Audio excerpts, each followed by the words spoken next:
All right, we are live on two YouTube channels, Transparency and Merit and Inflammatory Talk.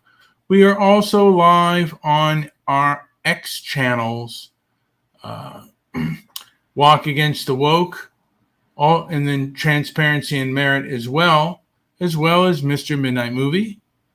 And hello, Political Woodstock. So Susan Wojcicki has passed away at 56.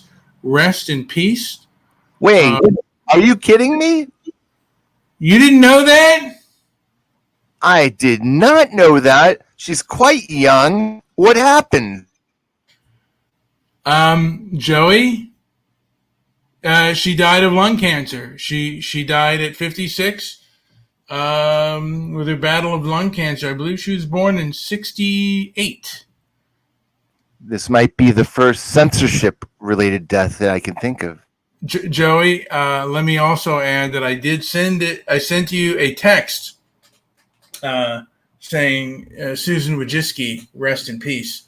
So I thought it was joke? Sort of like a figurative. I did not put that together that she had actually bit it. She is passed away, Joey. She is no longer in this realm. Would not be surprised. Not be surprised if I saw her in Dubai one day. But okay. Yeah. Well, she died Friday, August 9th at age 56. Removed from the theater, as it were. Perhaps the earth. We don't know. Yeah. Well, Joey, I'm going to get my thoughts together. Yes. With all due respect, goodbye, Miss Wojcicki. Wojcicki. Yeah, she died yesterday, Friday. Wojcicki. She died Friday, and rest in peace, Susan Wojcicki. I'm going to play now a song. This is more dedicated to my old man than it is Wojcicki, but I lost a father and a mother. Boss Ross. It's kind of just a little toony poon about my old man, and I hope I can understand the lyrics. Your biggest thing is you try to fit too much in. Just make sure that all the lyrics stand out and can be heard, unless it's a real cracker of a song. That's different. Right. But, okay, go for it. You're probably going to hate this song like you've hated all the rest of them. I hate them all. Doesn't matter. Play it. Here we go. Used to tell my mom, oh, man was done. Mom said, so now that he's gone, sitting here alone, wishing we were home. All the words we threw,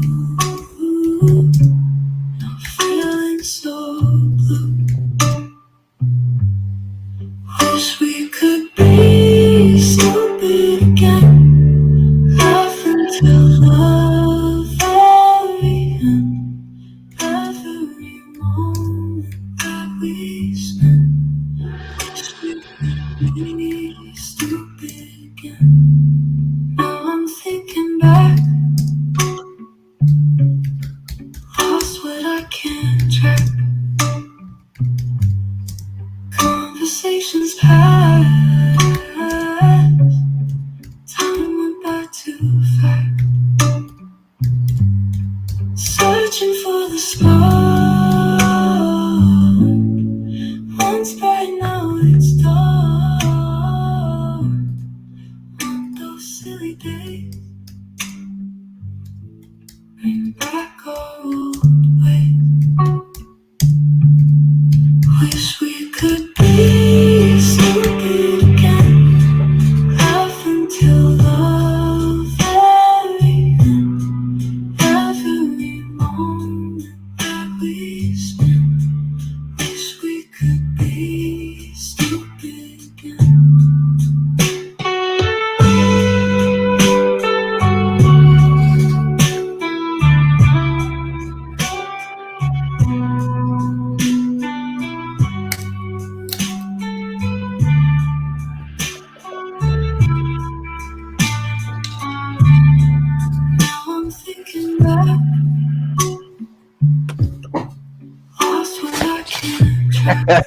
This song got gonged 3 ways to Sunday.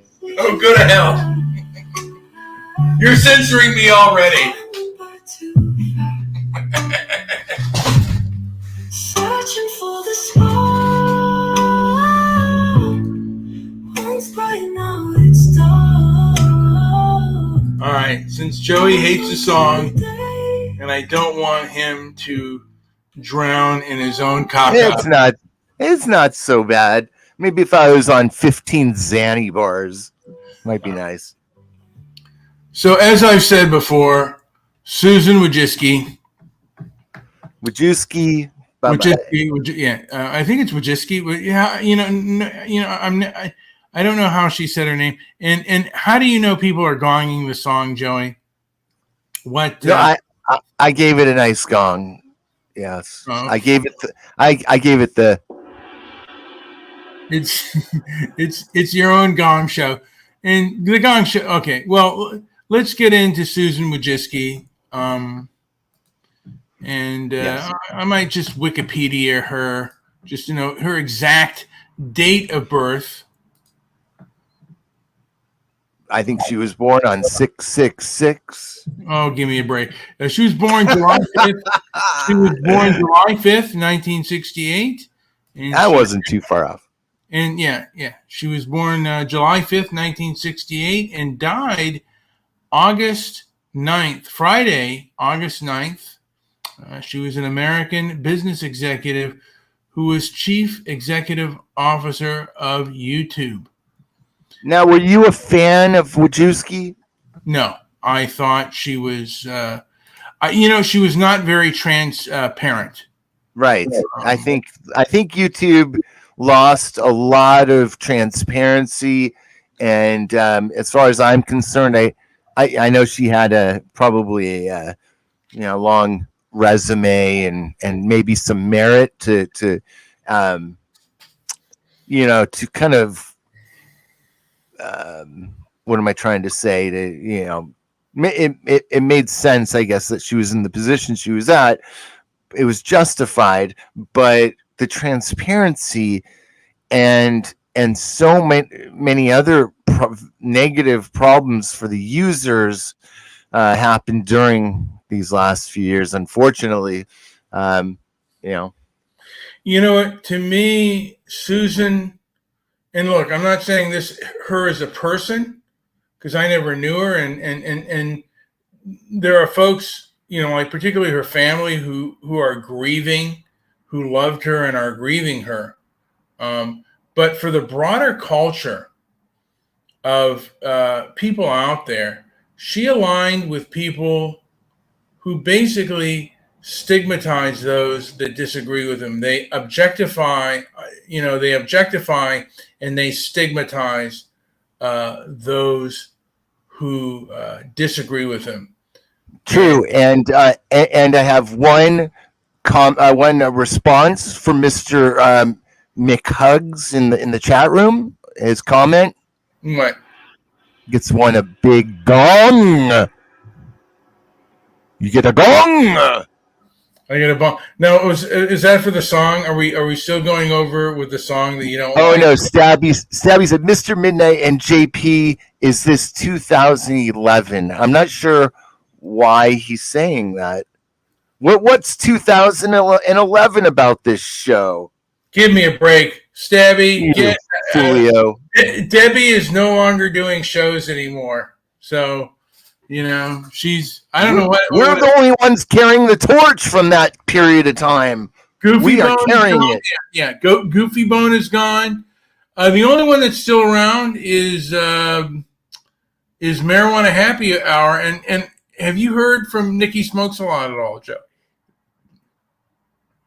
I believe Stabby was the last person to talk to Nikki Smokes a Lot, so I don't know. Okay. One reason Stabby McHugs will always be my friend, I mentioned this the other day. There was a time when he had a choice at one point between getting auto insurance or getting some weed device, and he chose the weed device. So that was so stupid. But That was the smartest thing I've ever heard. Give me a break. That is buffoonish. But let me just say this, Joey. Look, we're talking now about inner stuff that most people, those who are new to us, will not understand or listen to. So I want to get back to Susan Wojcicki. And I wrote, Susan Wojcicki seemed to do interviews with people who were pro-censorship regarding YouTube. Why was this? Number one, strategic alignment. Wojcicki might have chosen to engage with pro-censorship individuals to align with broader corporate strategy of YouTube and Google.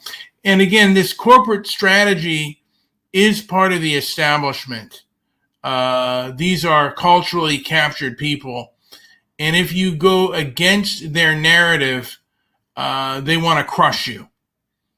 And that's what the one thing that social media has shown, how, if you really, in my opinion, dig deep into it, they have no tolerance for differences of opinion, and they have no tolerance for even questioning their ideology. These are very ideologically captured and ideologically driven individuals.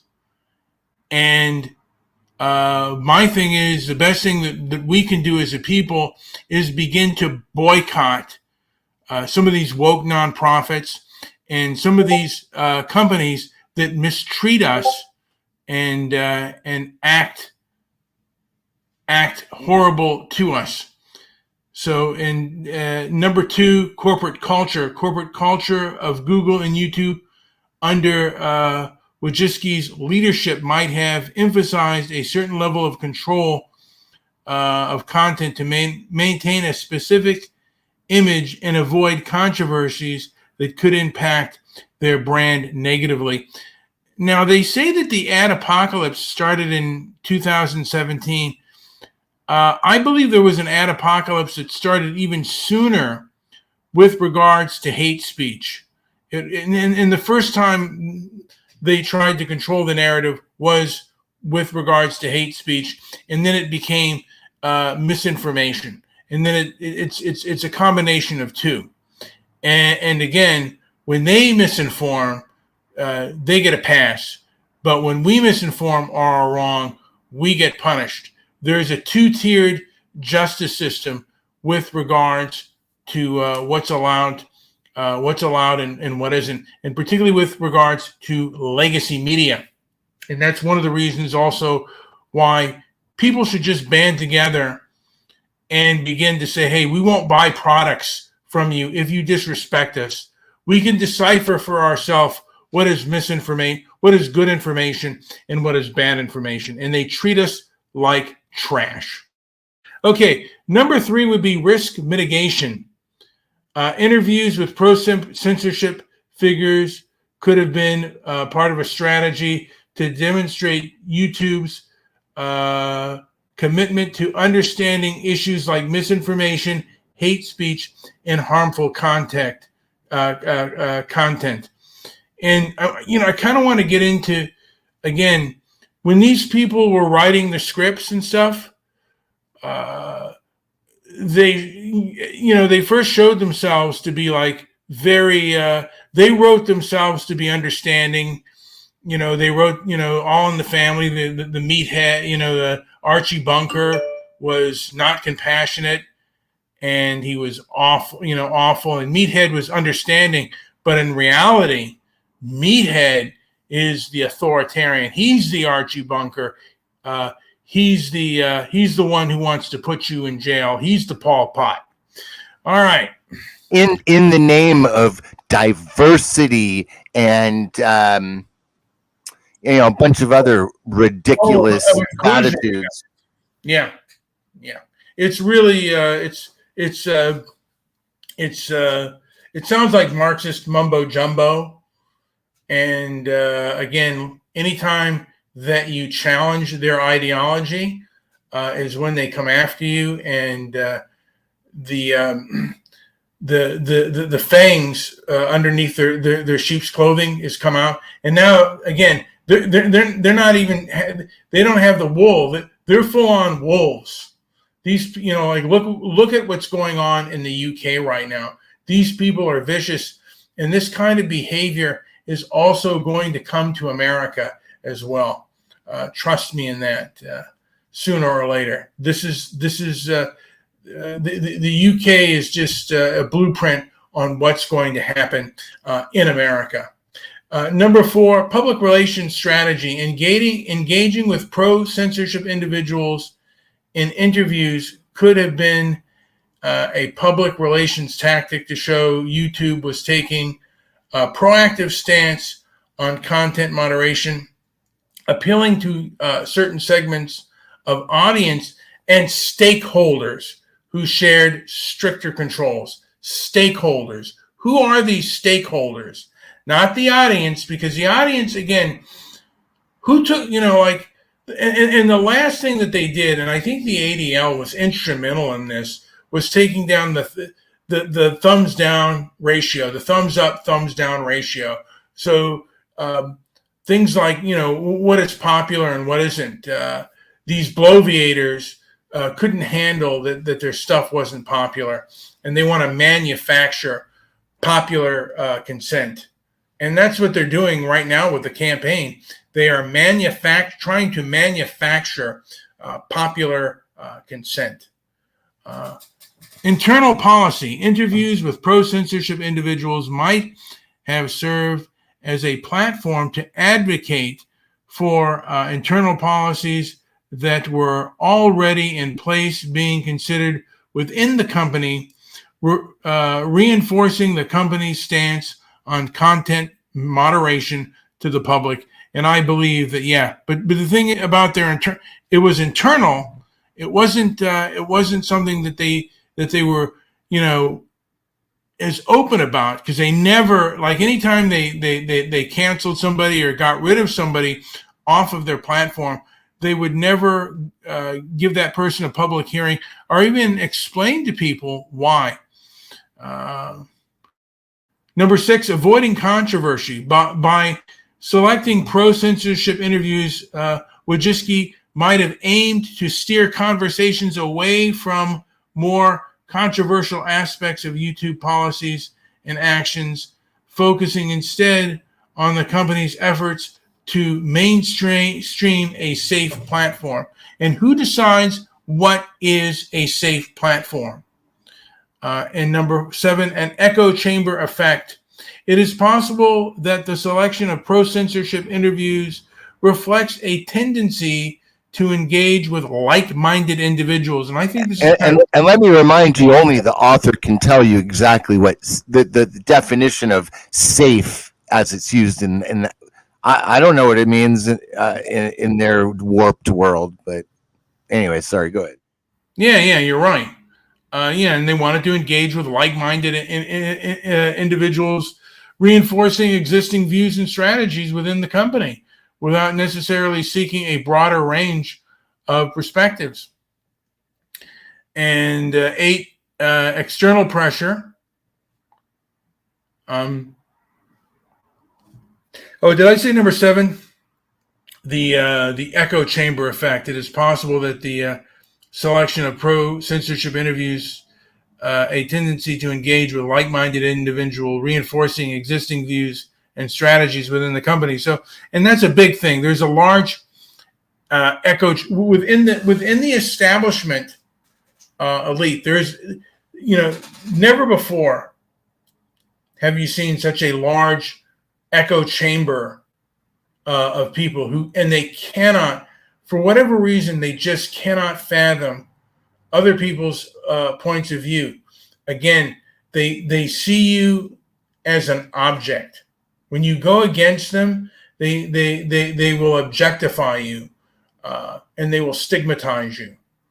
And that's the reason I discard them the most.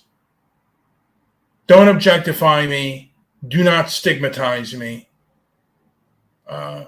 Talk to me as a human being. And if you don't want to treat me as a human being, then I don't want to have anything to do with you. And any products that are supporting you, I want to try to avoid those products because you're an abuser, period. Number 8, external pressure. The section of pro-censorship interviews could be reflective on external pressure from advertisers, government, or other stakeholders who favored a more stringent content control. And who are these people that favor these stringent content controls? They never debate it. They never discuss it with you. These are things that are not to be talked about openly and honestly. It's always machine learning fairness. And Susan Wojcicki was asked to testify before Congress. She was given, from my understanding, she was given subpoenas, and she never took a subpoena before Congress, and never gave an answer to why she refused subpoenas before Congress. I never understood why. I certainly would like to know why she never took a subpoena, but that's something perhaps I doubt we'll ever know. Maybe her husband or her children will say, why she acted in the way she did. Again, I'm thinking that she thought it was in the best interest of the company, not only financially, but probably morally as well. And a lot of this is often done more on an ego-driven basis than on a financial basis. Joey, what say you? Do you have anything to say of the rambling that I have done? Joey, are you there? Are you alive? Joey? I'm here, but what the hell are you trying to say, dude? I'm trying to say, again, as I repeated, and I'm going to have to repeat myself, is the people that control these institutions see people who go against their ideologies and their beliefs as objects. They objectify them. They don't see them as fellow human beings. And I think Susan, to a degree, tended to think that way too, because that's who she hung out with. She hung out with people who wanted to censor a lot of people on YouTube, and the way they talked was very objectifying and very stigmatizing. And the people that were being talked about were never given really any kind of chance to defend themselves. It's very unfair. It seemed like a very unfair system that was put in place, and she only had an ear for those who wanted to censor people's speech.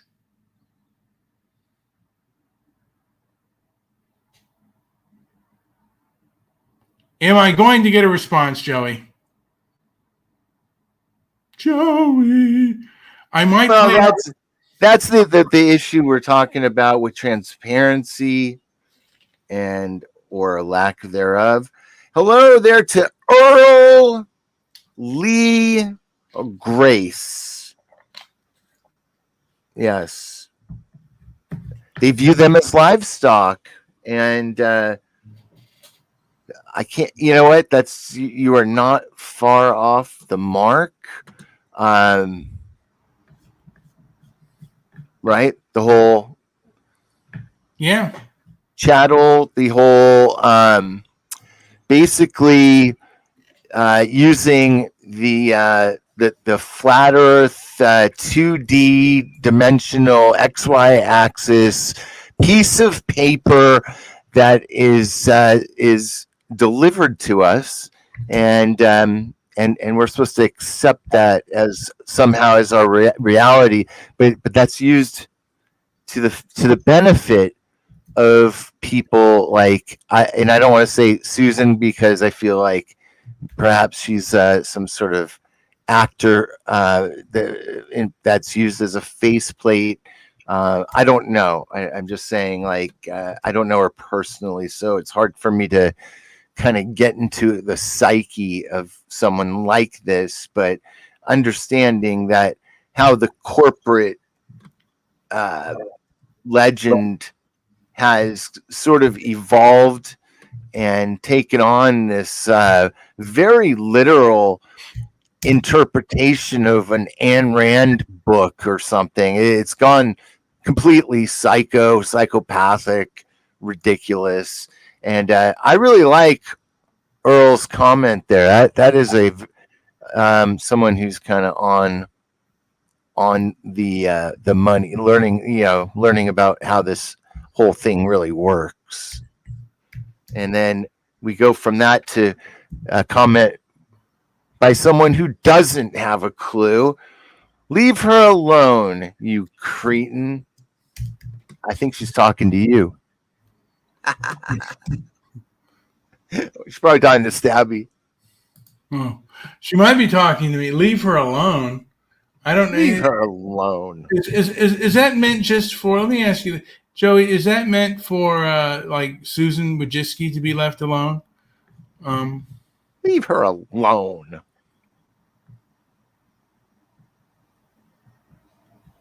Man, this stupid thing is not letting me do what I want to do. I want to show a picture, and my computer is being a biatch. Man, this thing has the worst timing. When I need it to come through, it just chokes. Yes. My computer is a choke artist. But I'm glad that, we got people listening. I really wish I knew some of you. If you're like new people, would really like to get to say hi and all that. Well, Earl Lee Grace seems like a new listener, so I'm glad that he's here. And the word livestock is out there. You know what? I was inspired to do a new song. I'm a human being, and I deserve to be heard. I'm not a dog to just obey. I'm not livestock to be herded. So this song is called "Hear Me Out." This realm relies on a fiction, everybody's fiction to exist. But once people step up to the plate and start seeing it for what it is, as our commenter pointed out, enough people start making that noise, then you're starting to see it now in the reactions that the I guess you could say I don't want to say the court of public opinion, but maybe the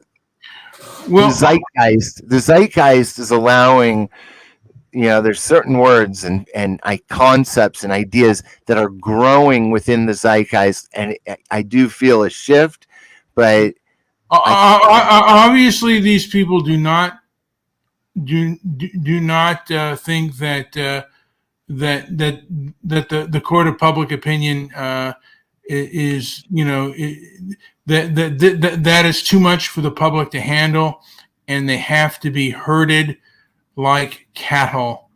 And this song is called "Hear Me Out." I want to hear if that song more than herded. You mean more than herded, just traded like cattle. So that's the big thing. There are people capitalizing in massive ways from our ignorance, but I will remind you and everybody that a lie by omission is still a lie, and I think that's what's going on here. They can avoid the issues directly and sidestep it all they want, but the problem is. Well, Joey, what we're seeing is not only is it are they lying, but they're threatening people from speaking out, and you're seeing this in the UK. They're kicking the table, man. They're kicking the game table over where they can without ruining it. Anyway, what is this bathtub girl babbling about? Let's take Not Brian, you Oh, you're saying somebody else is a cretin. Brian is perfect example. Okay. Brian has morals. Yuck, yuck, yuck, yuck, yuck, yuck. Okay. All right. Let me play the song. Hear Me Out. Play it out. Let's hear this. Get your I'm a human being. I deserve to be heard. Not a dog, just obeying. My livestock to be heard. Talk to me, not at me. See me standing tall. Listen close, please hear me. Together we won't fall. I am more than voices. I am wild and free. I already spotted a problem. What's your problem? It just that there's a communistic bent to this song. Everything will be alright. I am more than voices. I am wild and free. In a world of choices, hear me, hear me. I am strong and breathing. I'm the light in the night. In my heart, I'm believing everything will be alright. Stand up, break the silence. Speak out loud and clear. With no room for violence, hold your dreams near.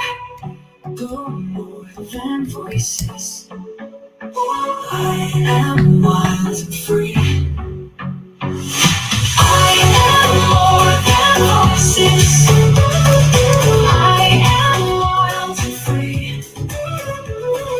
In a world of choices, hear me, hear me. Stand up, break the silence.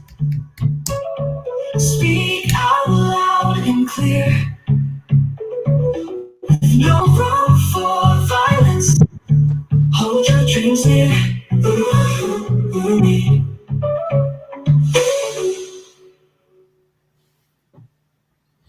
All right, Joey. I'm just chatting with Angela there. Get well soon, Angela. It doesn't sound good. I don't like to hear when people are sick. But. She has pneumonia. Just like, remember the one guy that had pneumonia? He's no longer with us anymore. I said Rock Hudson had pneumonia, and then he had AIDS. We had AIDS, and then he got pneumonia. I think he had AIDS, and then he got pneumonia, and then he passed away. All right, I said Susan Wojcicki's did not seem to have transparency regarding YouTube censorship policies. Many felt rather objectified and stigmatized by YouTube policies. Susan Wojcicki's approach to content moderation and censorship on YouTube has indeed been a subject of criticism and controversy. Many users felt the platform's policies were, and I cannot say this word, Joey. I'm going to put this word in the chat room. Okay. Maybe, let me see here. No, God darn it. God darn it. There we go. Doggone it. Dadgummit. I think it said opaque. Opaque. What does that word mean, Joey? Opaque. Opaque. It's sort of like a color, like it's like a little bit translucent, maybe. And inconsistent. Not quite transparent, but it's opaque. Yeah. Opaque and inconsistent, leading to a sense of objectification and stigmatization. The lack of transparency fueled concerns about the platform's role in shaping public discourse and the potential for abuse of power, which did happen. Number one, inconsistent application of policies. Users often complained about the seemingly arbitrary application of YouTubers' content moderation policies. what might be deemed acceptable. I want to say this, by the way. The moderation of YouTubers and people on social media, particularly with regards to hate speech, was primarily against whites. That is just my opinion on that. But okay. So what might be deemed as acceptable in one context could not be removed or demonetized in another, leading to frustration and confusion amongst content creators. Number 2, lack of clear guidelines. The platform's guidelines on what constitutes acceptable content were often criticized for being vague and open to interpretation. This ambiguity made it difficult for creators to predict how their content would be treated, leading to self-censorship and a chilling effect on free expression. Number 3, political bias. Big one here. Some users and content creators allege that YouTube content moderation policies were influenced by political bias, with certain viewpoints being disproportionately targeted for removal or demonetization. This perception of further bias undermined trust in the platform's commitment to neutrality. And of course, it was not neutral. Number 4, impact on revenue and reach. The lack of transparency around YouTube's content moderation policies also had significant financial implication for content creators. Videos that were demonetized or removed could lead to substantial losses in revenue and reach, impacting the livelihoods of those who relied on the platform for income. Number 5, public perception and trust.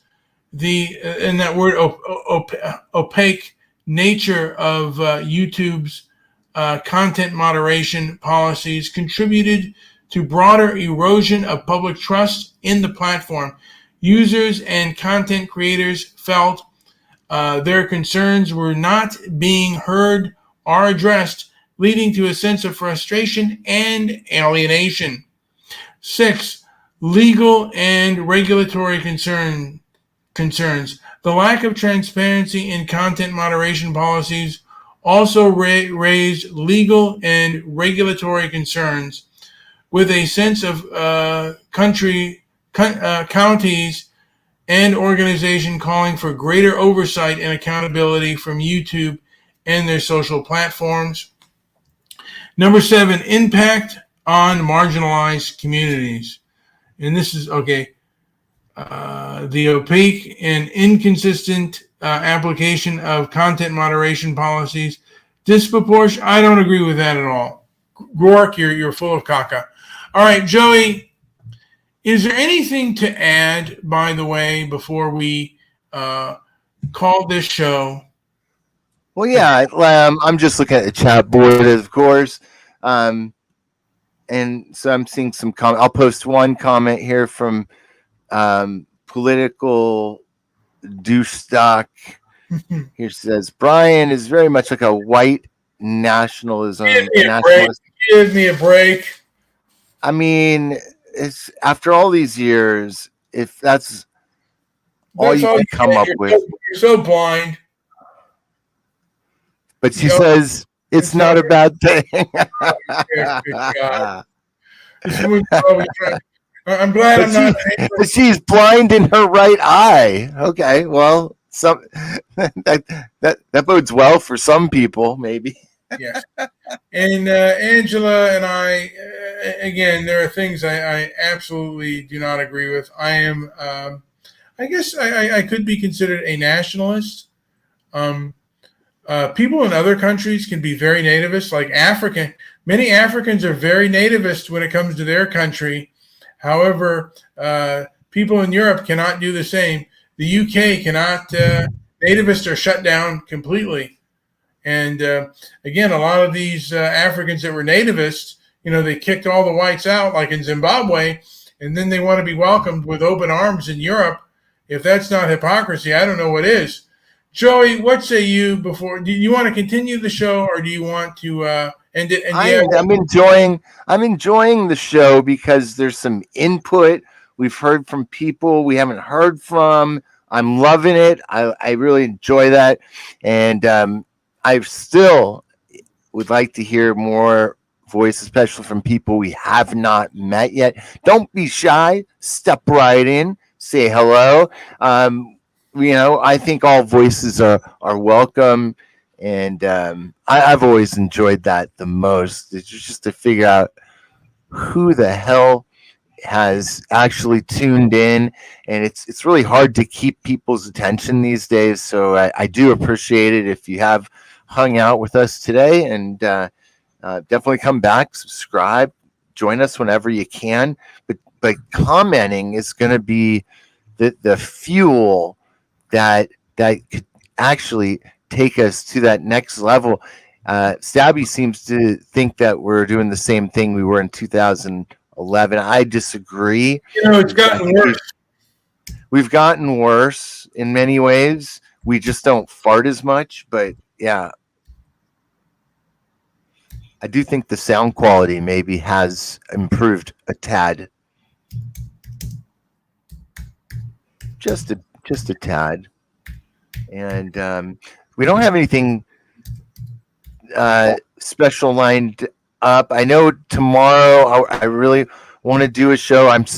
I've been kind of warming up my idea for to reboot my show High Finance as a part of Transparency and Merit, because I feel like everything I've talked about even 6 months or a year ago are still accurate. I haven't changed anything in my personal game plan, and I'm kind of curious to see what others how others feel on this strategy. So you might, if you do see the link at some point for High Finance, do check it out.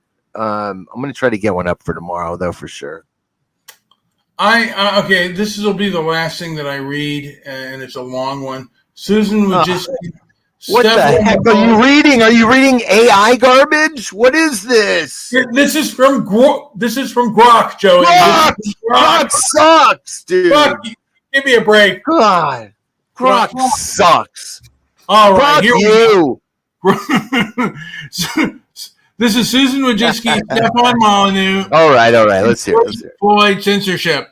Susan Wojcicki's tenure as a CEO of YouTube was marked by significant controversy over the platform's content moderation policies, particularly in the wake of the George Floyd protests 2020. Stefan Molyneux, a Canadian far-right political commentator and podcaster, was amongst the prominent figures who faced censorship on YouTube during this period. Molyneux's channel, which amassed millions of subscribers, was removed from YouTube in June 2020 for violation of the platform's hate speech policies. Let me just, I just have to ask, what are YouTube's hate speech policies? Are they transparent? Okay. Or are they arbitrary? As Brian does his delicate dance on the ivories. Get the hell out. I can't help it, Joy. I took a typing. YouTube's hate speech policies have been the subject of controversy and debate. The platform has faced criticism for its handling of content moderation, with some users and creators accusing it of being arbitrary and inconsistent in its enforcement. According to the policies provided, YouTube has made an efforts to update and clarify hate speech policies. For example, in 2019, the platform announced changes to hate speech and harassment policies, specifically banning videos that alleged the superiority of a group based on race or other protected attributes. What is a protected attribute? The updated policy also prohibits content that promotes violence or hatred against individuals or groups based on age, caste, disability, ethnicity, gender identity, and expression, nationality, race, immigration status, religion, sex, gender, sexual orientation, victims of major violent event, and their kin or veteran status. However, despite these efforts, some users and creators argue that the platform's enforcement of these policies remains inconsistent. And that's the main thing. It is inconsistent. And we either have complete free speech or we don't. You know, we either have total freedom or we don't.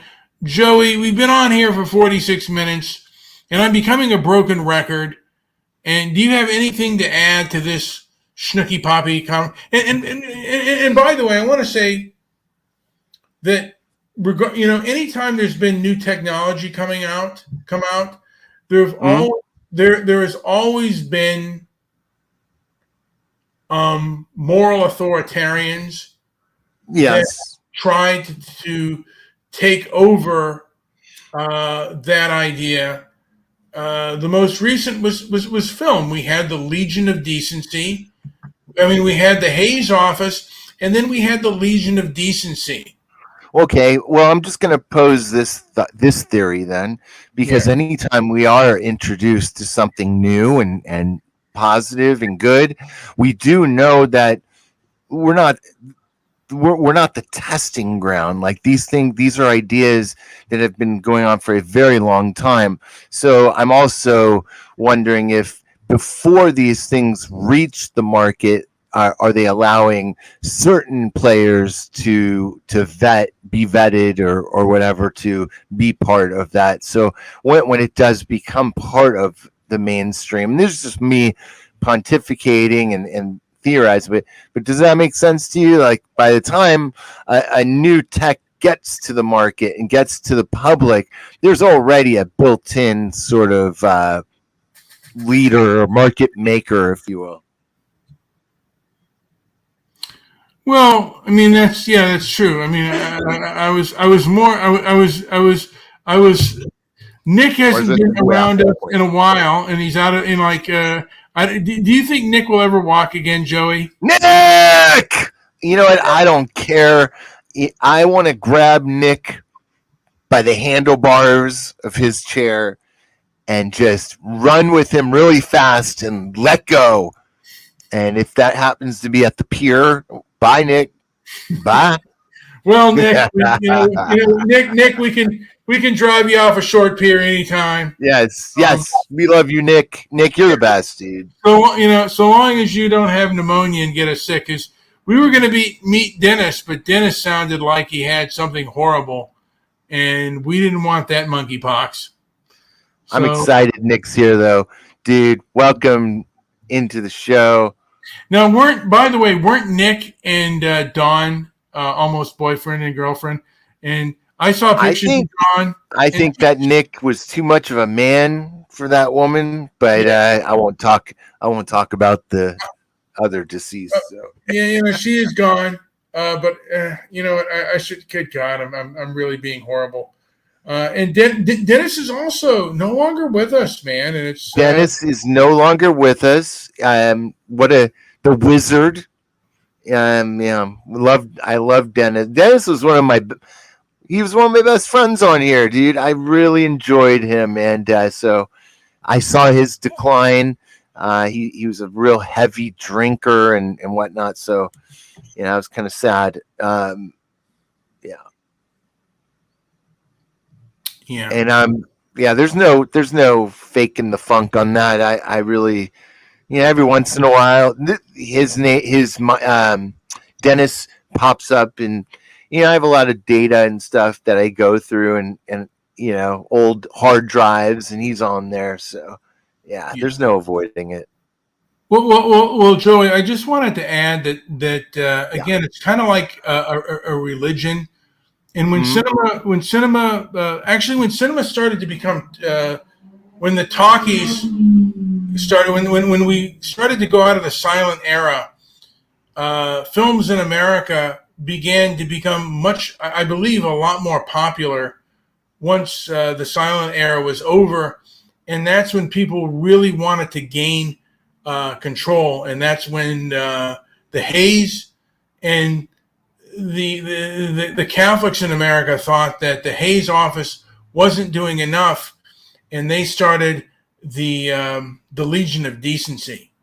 And I think the ADL, to a degree, is the modern day. The ADL and the SPLC are the modern day Legion of Decency, and their tentacles go very far and wide about what we are allowed to see and what we are allowed to hear. And I think they were the ones who put out the belief freedom of speech does not mean freedom of reach. And they were afraid of this technology because it goes against some of their narratives. And I guess they believe that a mustached man is going to rise from the dead, or George Wallace will rise from the dead. It's a bunch of nonsense. It's a bunch of hogwash. It's a bunch of hyperbolic hogwash. And I don't even think that they believe it. I believe that their egos were hurt by their beliefs getting basically put into the trash bin in the gutter, and they couldn't handle it. So what they had to do was they had to censor. The first thing on YouTube that they had on here that was kind of controversial was actually pro-atheist content. One of them was God can't heal amputees. And then and then the racial content, stuff that pushed back against the civil rights industrial complex, the things that Oprah Winfrey had popularized, was being challenged. And these people didn't like being challenged. They didn't like what these people were saying. So they decided they called it hate speech, even though it was done in an intellectual manner. And these people didn't do anything. Well, it sounds like another Tavistockian concept, if you asked me. Well, they didn't have the intellectual gravitas to challenge it intellectually, so they decided to call it just hate speech, stigmatize it, and objectify it. Well, right.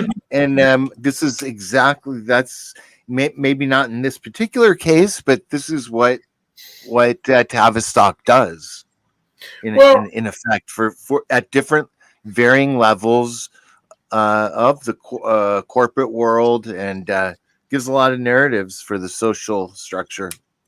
Are people just zombies? I mean, because sometimes when I'm talking to some of these people who are pro-censorship, it feels like I'm talking to just zombies. I'm not talking to... Lately, it's like that. It's hard to get heartfelt, meaningful conversations in when people, like, if you're talking about something and the very response you get is just something out of left field.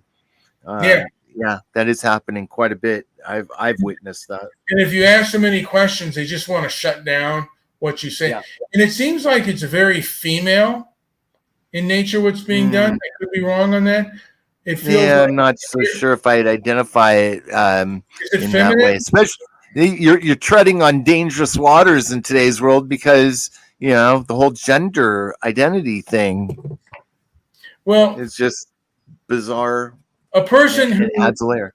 Who we have disagreements about, Timmy Poole, said that women are communal and authoritarian, and I think human beings are communal and authoritarian in a lot of ways, and we need each other to a degree.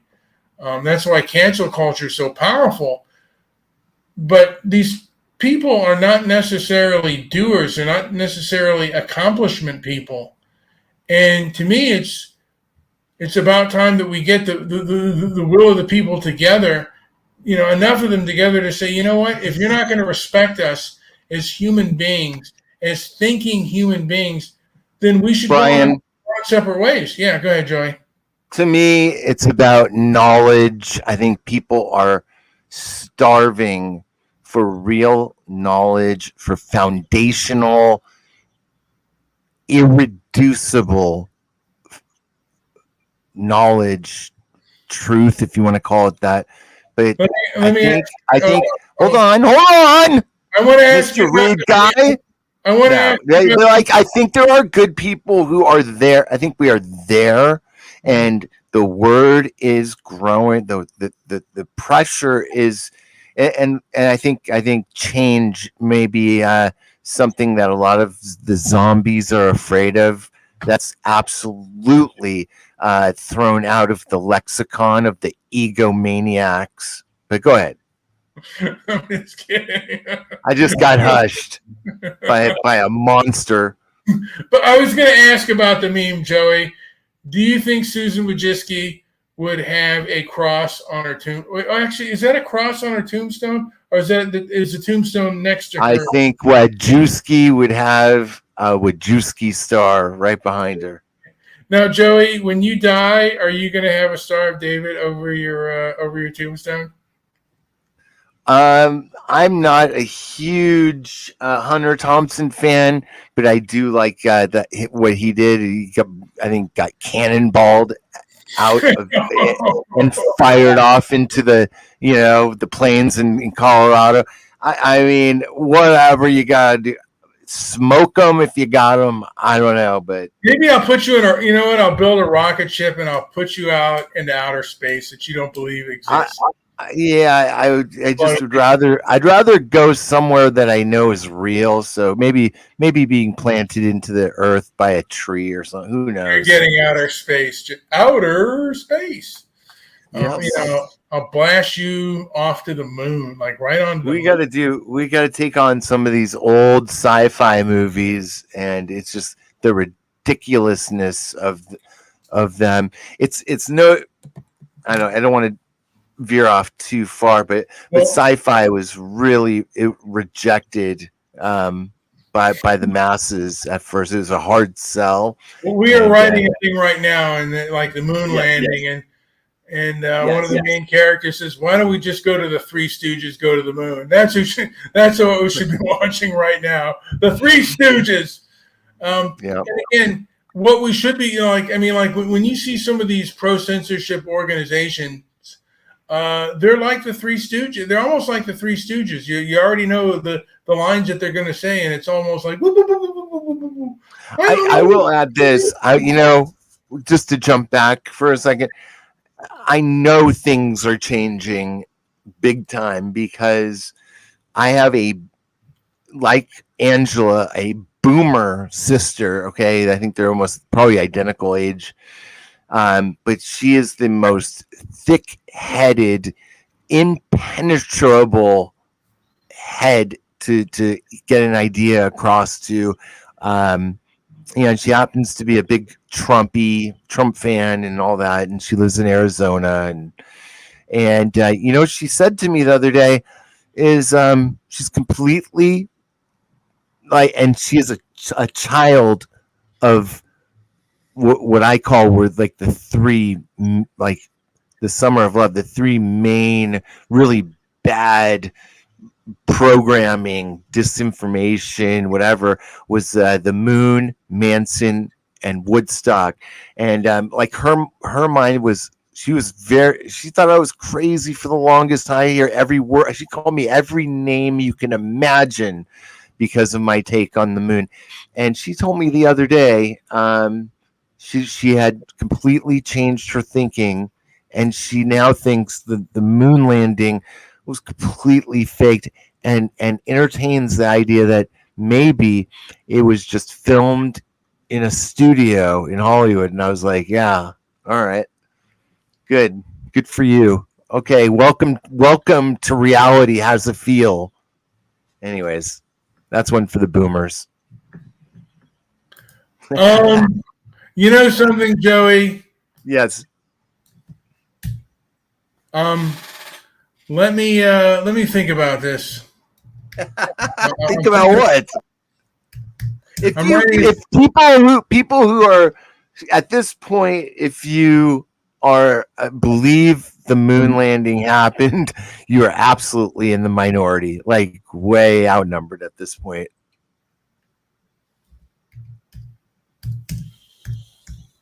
And that's just one.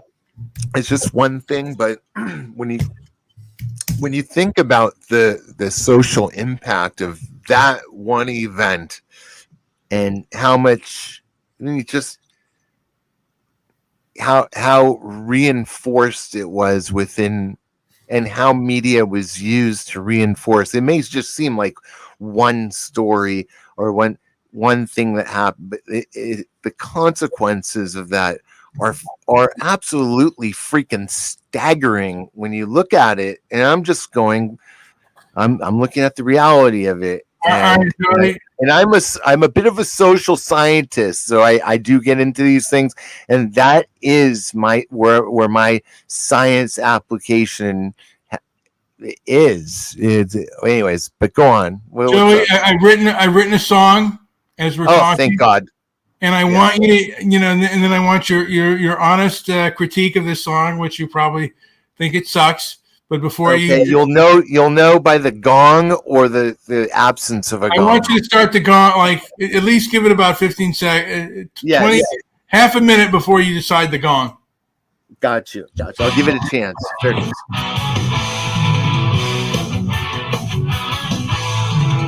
Need to go higher, touch the sky.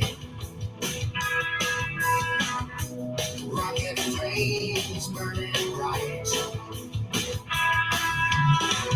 Dreams take us far, so far away.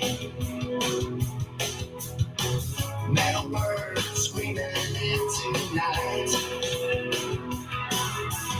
Beyond the stars, past the haze.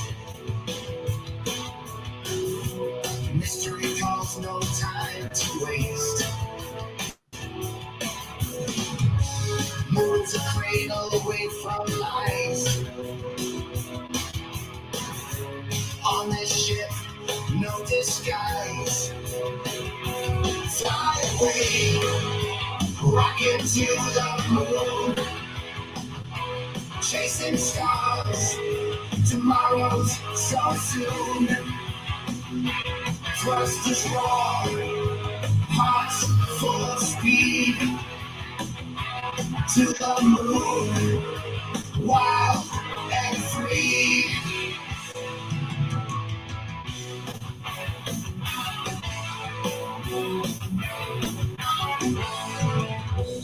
Earth looks tiny, fading fast.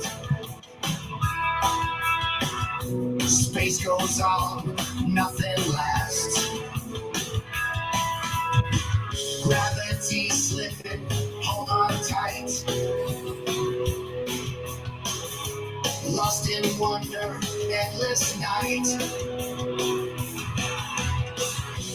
Unknown shores, lunar light. No more shadows, no more flight. Adventures calling up so high.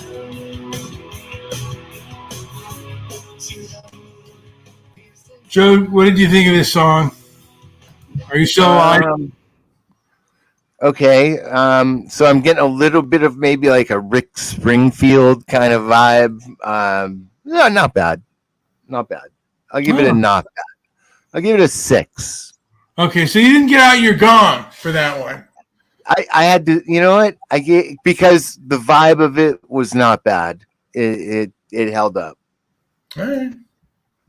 Yes, I didn't quite get the lyrics though, so that's why it scored lower. But that's always one thing to kind of balance, I think, with this. it's in this case the song itself was good enough to hold it, but with some good strong vocals you can really kind of make it stand out.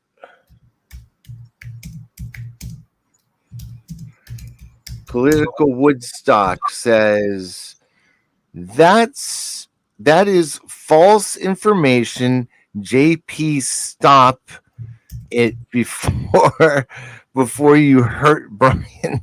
What is she what information was false?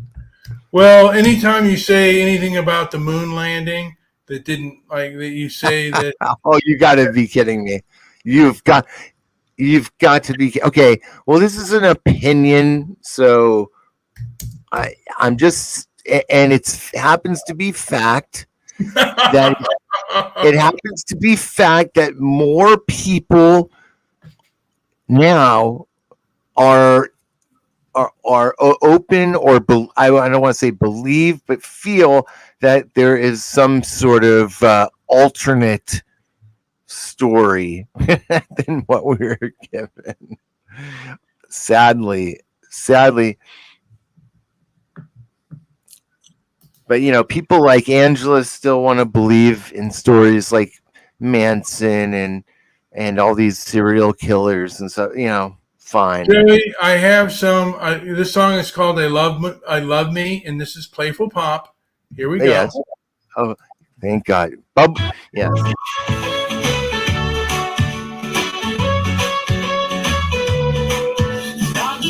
Singing loud, I love me, I love me proud, dancing solo in the crowd, feeling like I'm on a cloud. Mirror, mirror, looking fine, got my style, my own design, holding hands with thoughts of mine, all alone but out of mind. I go to the movies just to hold my hand, living in a dream world, a place where I can stand. I go to the movies, I saw no one-man band, living in my own world, life is simply grand.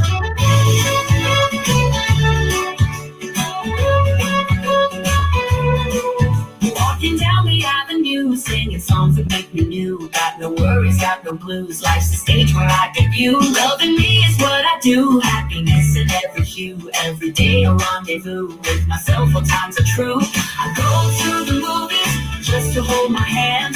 Living in a dream world, a place where I can stand. I go to the movies, I saw no one-man band. Living in my own world, life is simply grand.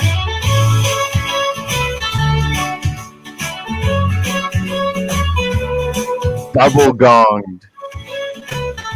I thought that was happy. You're a Grinch, man. You're a Grinch. Two gongs. You are a Grinchy Hebrew. I felt like I was stuck in a 3x3 room, locked in, airtight, and just somebody just farting in my face. That's how bad that was. Yeah, break.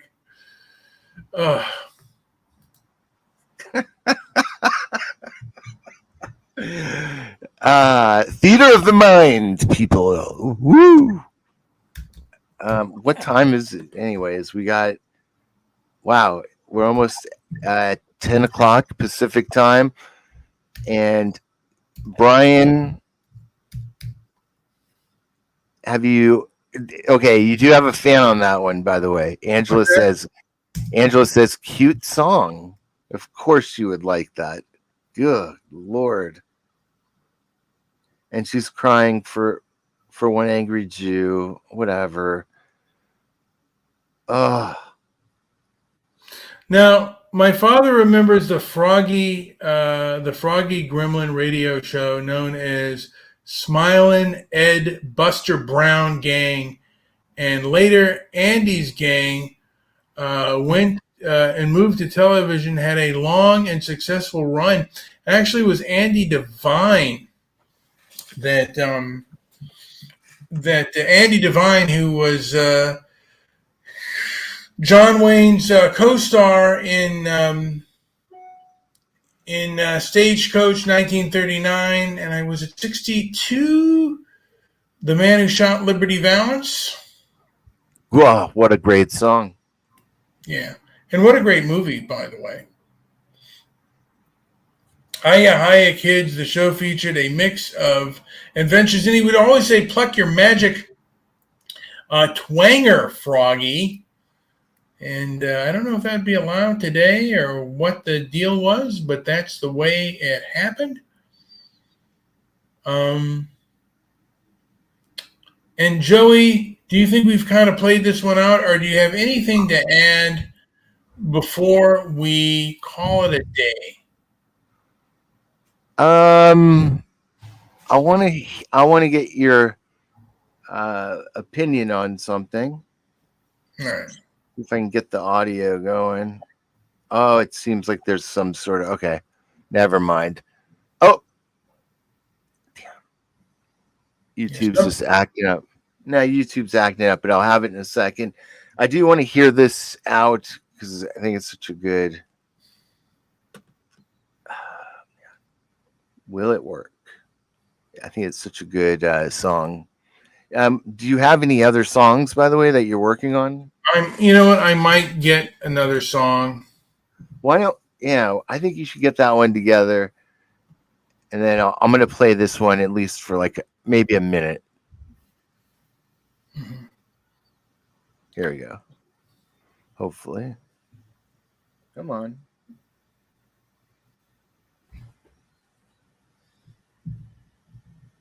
Very slow.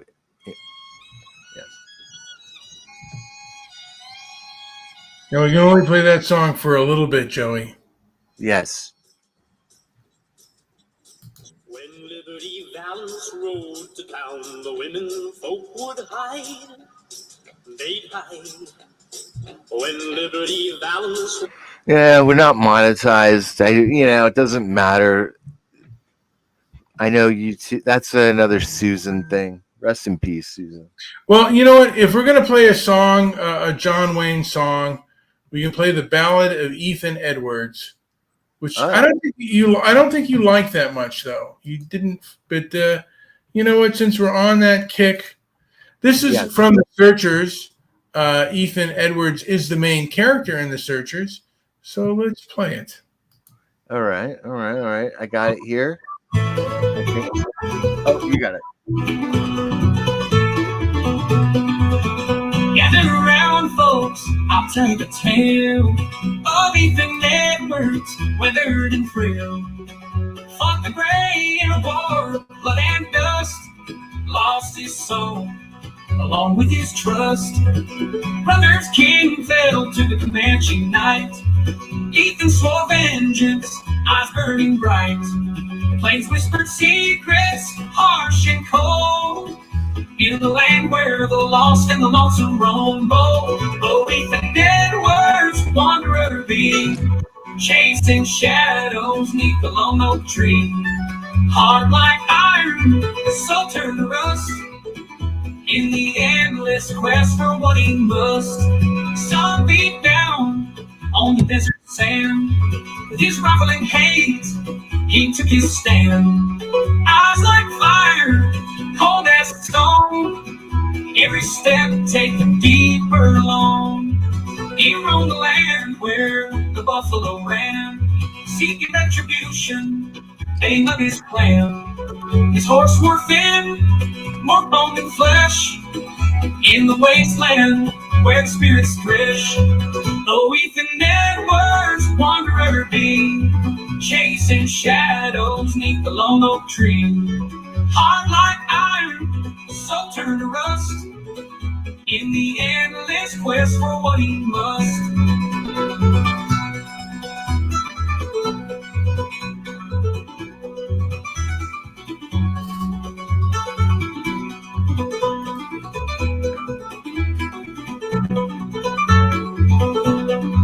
Sun beat down on the desert sand, with his rifling hate, he took his stand.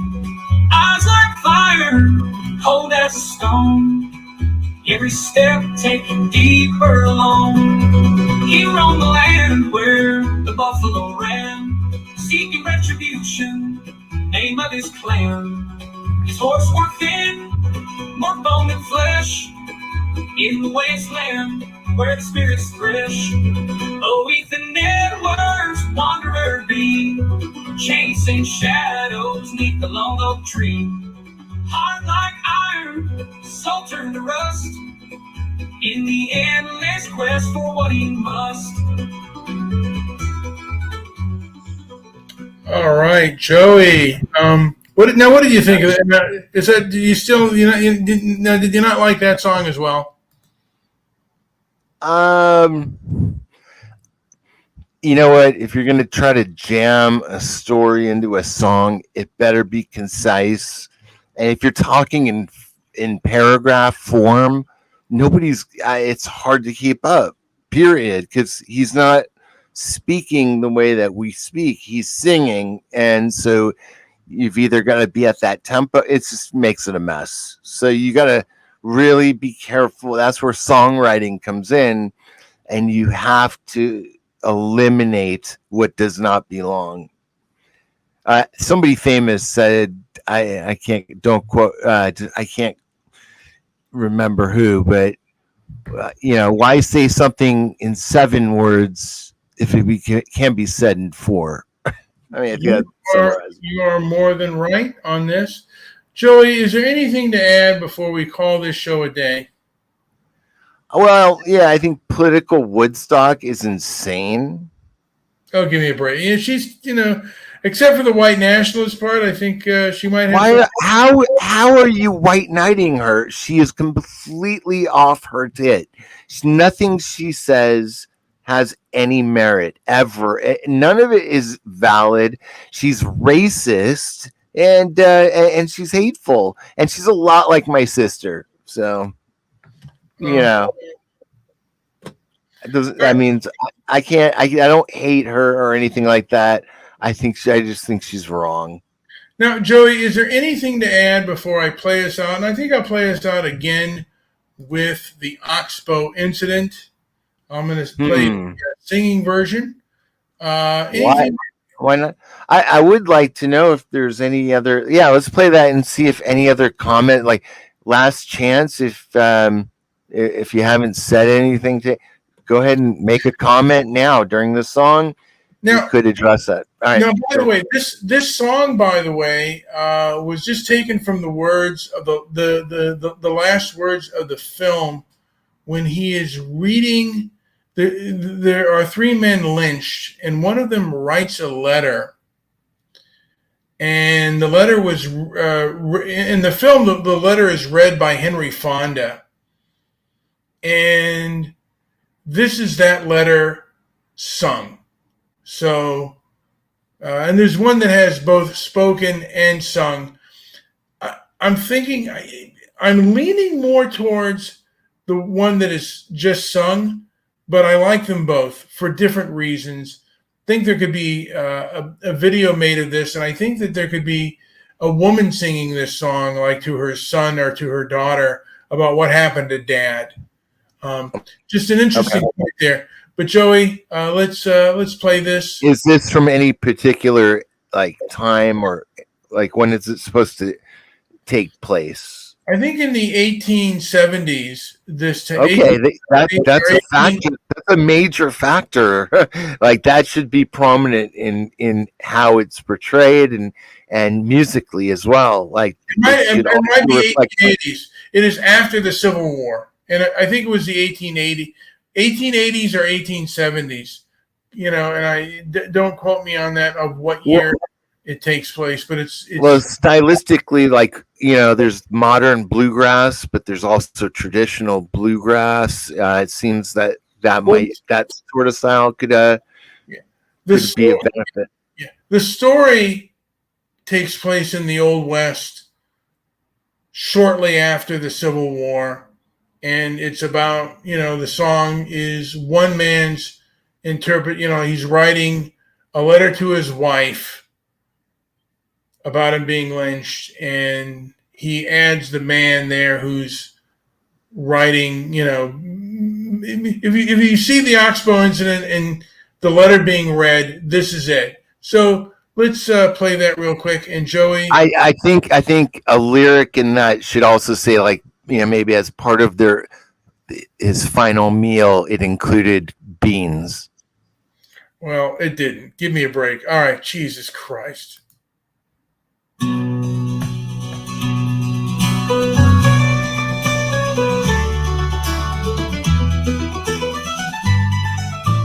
White, Mr. Daddies will tell you what's happening here tonight. He's a good man and has done everything he can for me. I suppose there are some other good men here too, only they don't seem to realize what they're doing. They're the ones I feel sorry for, 'cause it'll be over for me in a little while, but they'll have to go on remembering for the rest of their lives. A man just naturally can't take the law into his own hands and hang people without hurting everybody in the world.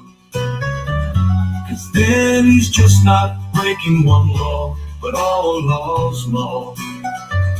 It's a lot than words you put in a book, or judges or lawyers or sheriffs you hire to carry it out. It's everything people ever have found out about justice and what's right and wrong. It's the very conscience of humanity. There can't be any such thing as civilization unless people have a conscience. Because if people touch God anywhere, where is it except through their conscience? What is anybody's conscience except a little piece of the conscience of all men that ever lived? I guess that's all I've got to say, except kiss the babies for me and God bless you. Your husband, Donald.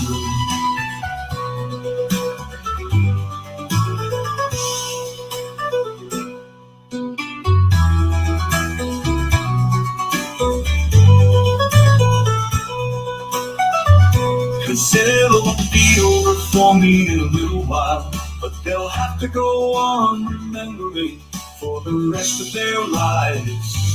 A man just naturally can't take the law into his own hands and hang people without hurting everybody in the world. And But all laws, law, I just want to say more than words. Yeah. that is kind of what's happening today on YouTube. Yes. You know, and a lot of these social media companies are taking the law into their own, and they're not giving people any kind of due process. And social media is the court of public opinion, and we deserve better than we deserve better with regards to this technology than to be objectified and stigmatized. Joey, do you have anything to add before we call this show a day? I'll play a song. Well, I'll play us out. We kind of got here because of what we were willing to give them, and without knowing it could be played this way. But they have, you know what I mean? We walked our way into that data reality. So if you want real change, I would like to add that there's very few like real ways anymore to buck at that system, except for the ability to choose with your wallet.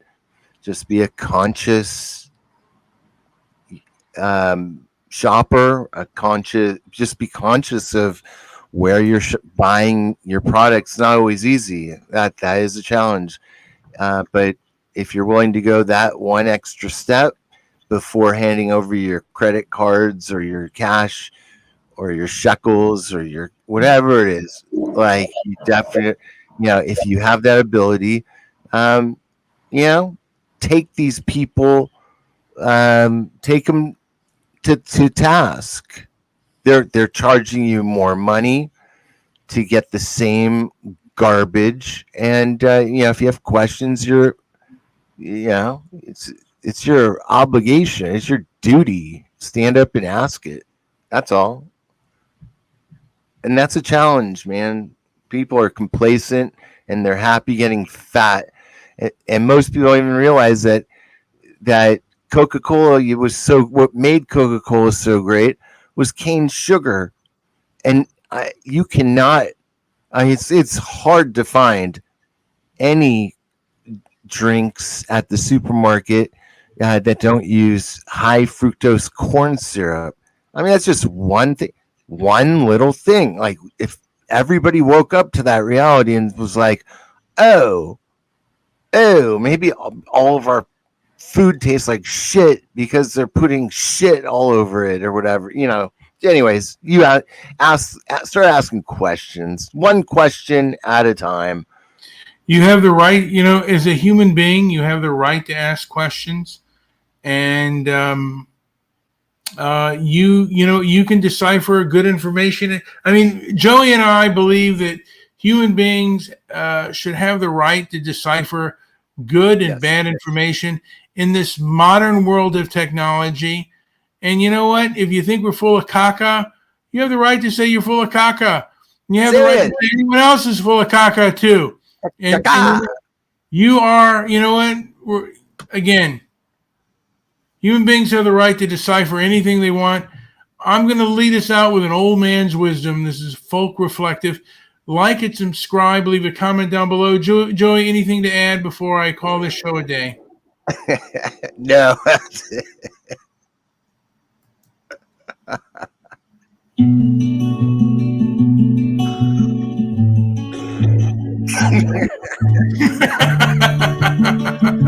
Old man, shut up.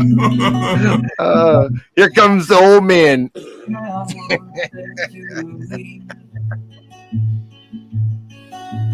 Life ain't what it seems to be.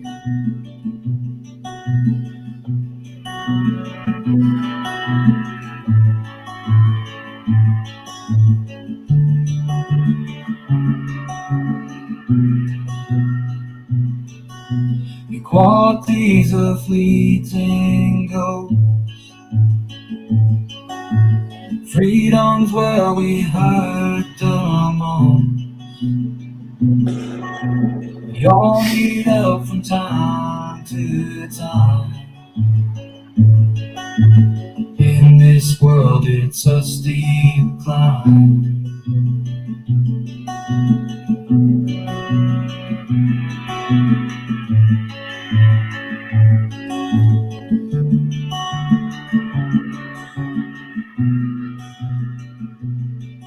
Can't force yourself to starve, my friend. Nature's struggle has no end.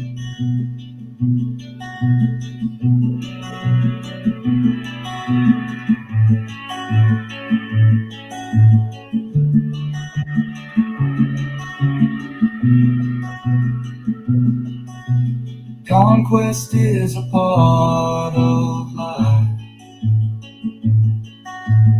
Even in love there's often strife.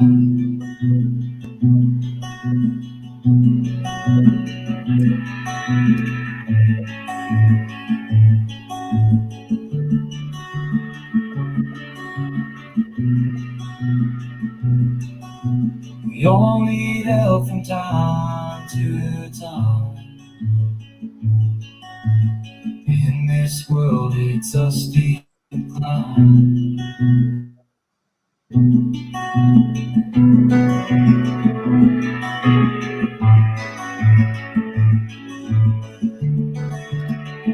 All right, like and subscribe. Leave a comment down below. Thank you all for listening. Those few that do. Thank you. Yes. Thank you. Like and subscribe.